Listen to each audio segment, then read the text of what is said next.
नमस्कार दोस्तों, वंदना की ज्ञान गंगा चैनल में आप सभी का स्वागत है।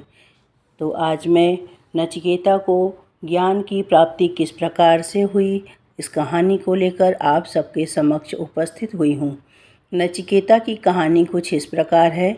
नचिकेता बाजस्रवा नाम के ऋषि की संतान थे। कठोपनिषद में वर्णित पहला साधक कठोपनिषद में दी गई नचिकेता की कहानी में नचिकेता और यमराज जी के बीच हुई बातचीत के बारे में बताया गया है। नचिकेता एक छोटा सा बालक था। उसके पिता ने एक यज्ञ करने की शपथ ली थी। यह एक ऐसा पवित्र अनुष्ठान था जिसमें उन्हें अपनी सारी सांसारिक संपत्ति, अपना घर, अपना सारा सामान, यहाँ तक कि अपनी पत्नी, अपने बच्चे यानी अपना सब कुछ ऋषियों, ब्राह्मणों और दूसरे लोगों को दान में दे देना था। इस तरह के यज्ञ से आप आध्यात्मिक आनंद प्राप्त करते हैं। यह एक ऐसा साधन है जिसे पारंपरिक रूप से रचा गया है। कुछ लोग आध्यात्मिक ज्ञान के लिए इस तरह का शपथ ले लेते हैं। नचिकेता के पिता ने यह शपथ ली और उन्होंने अपनी सभी बीमार गायें, बेकार संपत्ति और जिन चीज़ों की उन्हें ज़रूरत नहीं थी, जो किसी न किसी रूप में उनके लिए बोझ थी, उन सभी चीज़ों को वो दान में दे रहे थे।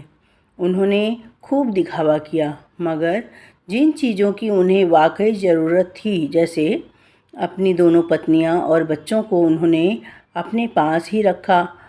नचिकेता को यह सब देखकर बहुत दुख हुआ। उसने देखा कि उसके पिताजी ने ईमानदारी नहीं दिखाई। उसके पिता ने शपथ ली थी कि वह सब कुछ दान करके आध्यात्मिक आनंद प्राप्त करेंगे, मगर उन्होंने चालाकी की। नचिकेता अपने पिता के पास गया और इस बारे में उनसे बात करने लगा। उसकी उम्र उस समय सिर्फ 5 वर्ष की थी, मगर उसमें असाधारण समझदारी थी। नचिकेता ने अपने पिता से कहा, आप यह ठीक नहीं कर रहे हैं। अगर आप सब कुछ दान देना ही चाहते थे तो आपको यह शपथ नहीं लेनी चाहिए थी। एक बार शपथ लेने के बाद आपको सब कुछ दे देना चाहिए। नचिकेता के बार बार इस तरह के प्रश्न करने पर उनके पिता ऋषि बाजस्रवा को अच्छा नहीं लगा। वे बार बार नचिकेता को चुप रहने के लिए कह रहे थे, परंतु उन्हें ये सब उचित नहीं लग रहा था। उन्होंने अपने पिता से पुनः एक और प्रश्न किया कि मुझे बताइए कि आप मुझे किसको दान देने वाले हैं। उनके पिता क्रोधित हो गए और चिढ़कर बोले, मैं तुम्हें यमराज को दान में देने वाला हूँ। यम मृत्यु के देवता होते हैं। बालक ने अपने पिता की बात को बहुत गंभीरता से लिया और यम के पास जाने के लिए तैयार होने लगे। फिर वह यम के पास उनके द्वार पर चले गए। उस समय यमराज जी यमलोक में नहीं थे। उन्हें प्राण हरने के लिए घर घर जाना पड़ता है, इसलिए वह घूमने गए हुए थे। नचिकेता पूरे 3 दिन तक इंतजार करता रहा। एक छोटा सा बालक भोजन पानी के बिना यम के द्वार पर इंतजार करता रहा। 3 दिन बाद जब यम लौटे तो उन्होंने पूरी तरह थके और भूखे प्यासे मगर पक्के इरादे वाले इस छोटे से बालक को देखा। वह बिना हिले डुले वहाँ बैठा हुआ था। वह भोजन की तलाश में इधर उधर भी नहीं गया था। वह बस वहाँ बैठकर यम की प्रतीक्षा कर रहा था। यम इस बालक के पक्के इरादे से बहुत प्रभावित हुए। जो 3 दिन से प्रतीक्षा कर रहा था, वह भी बिना कुछ ग्रहण किए। वह बोले कि मुझे देखकर तो सभी डरते हैं और तुम सब मुझसे दूर ही रहना चाहते हैं, परंतु मुझे यह देखकर बहुत अच्छा लगा कि तुम 3 दिन से मेरा इंतज़ार कर रहे हो। तुम्हें क्या चाहिए? नचिकेता ने बताया कि मेरे पिता ने मुझे आपको दान में दे दिया है, इसलिए मैं आपके पास आया हूँ। मुझे स्वीकार कर लीजिए। तब यमराज जी मुस्कुराए और कहा कि पुत्र, जीवित रहते हुए कोई भी यमपुरी के अंदर प्रवेश नहीं कर सकता है। मैं तुम्हें 3 वरदान देता हूँ। बताओ तुम क्या चाहते हो? तब नचिकेता ने कहा कि सबसे पहले वरदान में अपने पिता के क्रोध को शांत करने के लिए कहा, क्योंकि वे चाहते थे कि जब वे यहाँ से जाएं तो उनके पिता उनको देखकर क्रोधित न हो जाएं। यम ने कहा, तथास्तु। उसने दूसरा वरदान मांगा, मैं जानता हूँ कि मुझे ज्ञान प्राप्त करने के लिए किस तरह के कर्मों और यज्ञों को करने की ज़रूरत है। वैदिक साहित्य में हमेशा यज्ञों की बात की जाती है। सारा वैदिक साहित्य ऐसा ही है। यज्ञों के बारे में यम ने उन्हें सिखाया कि उन्हें क्या करना चाहिए। फिर नचिकेता ने उनसे पूछा, मृत्यु का रहस्य क्या है? मृत्यु के बाद क्या होता है? यमराज इस प्रश्न को सुनकर बड़े ही आश्चर्यचकित हुए कि महज 5 वर्ष का बालक और इस तरह के प्रश्न।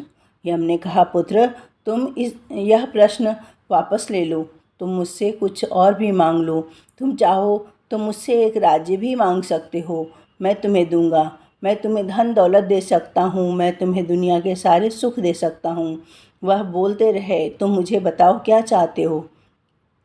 तुम मुझसे दुनिया की सारी खुशियाँ ले लो, मगर यह प्रश्न मत पूछो।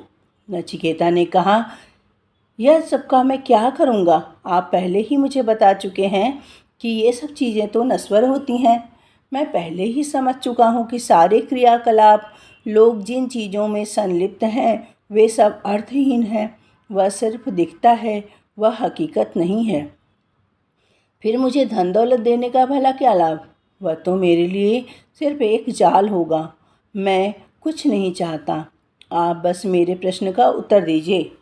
यम ने इस सवाल को टालने की हर संभव कोशिश की। वह बोले, देवता भी इस प्रश्न का उत्तर नहीं जानते, मैं तुम्हें नहीं बता सकता।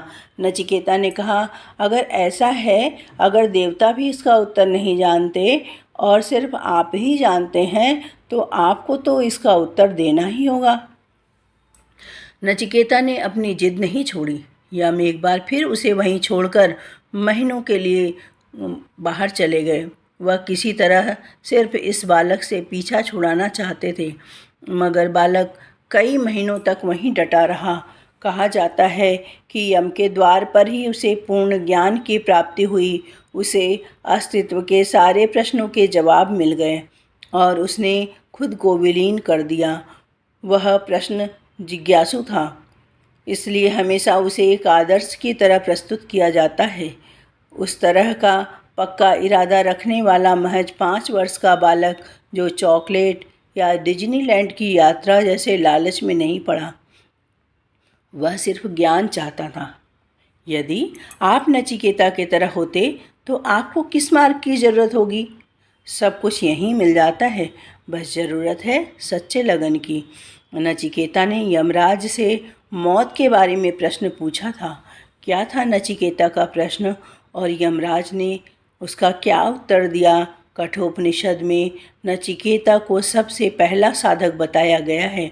नचिकेता मृत्यु का भेद जानने के लिए यम के द्वार तक पहुंच गए थे। उनको दुनिया का पहला जिज्ञासु माना जाता है, कम से कम पहला महत्वपूर्ण जिज्ञासु। एक उपनिषद भी उनसे शुरू होता है। वे वैदिक युग के एक तेजस्वी ऋषि बालक थे। इनकी कथा मूल रूप से कठोपनिषद में है तथा महाभारत में भी इस कथा का वर्णन मिलता है।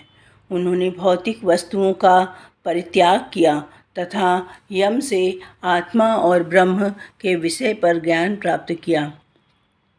मृत्यु से जुड़े रहस्यों को जानने की शुरुआत बालक नचिकेता ने यमदेव से धर्म अधर्म से संबंध रहित कार्य कारण रूप प्रकृत भूत भविष्य और वर्तमान से परे परमात्मा तत्व के बारे में जिज्ञासा कर यमदेव ने नचिकेता को ओम को प्रतीक के रूप में ब्रह्म रूप बताया। मित्रों, मेरे द्वारा दी गई यह जानकारी आप सबको कैसी लगी?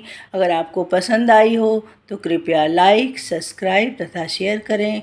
और आप सब ये कहानी कहाँ से देख रहे हैं, कृपया कमेंट करके ज़रूर बताएं। मेरी ये कहानी सुनने के लिए आप सबका बहुत बहुत आभार। दोस्तों, मिलते हैं फिर एक और नई जानकारी के साथ। तब तक के लिए मुझे आज्ञा दीजिए। धन्यवाद।